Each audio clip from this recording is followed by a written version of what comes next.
అన్నట్టు వీడికి లైఫ్ పడుతుంటావా? బాబు గారింట్లో చేసే దొంగతనానికి ఉరి శిక్ష కూడా పడతాయి. రా. సమాధానం చెప్పకుండా ఎక్కడ పోతున్నావు? ఎక్కడికి వెళ్తున్నారా? నీ మీద కేసు పెట్టి నేను నడి రోడ్డు మీద నిలబెడతాం. అక్కడి నుంచి నువ్వు డైరెక్ట్ గా వెళ్ళేది తిహార్ జైలుకేరా. డబ్బు ఎక్కడరా? ఏయ్! నిన్నే అడుగుతున్నావు, చెప్పరా?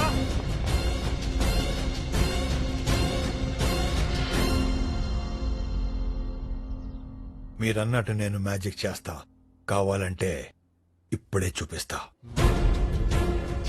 Magic. So let's begin the magic show. మీలో ఒక ఉత్సాహవంతమైన యువకుడు ఒక గుణపం తీసుకొని ముందుకు రావాలి మరి.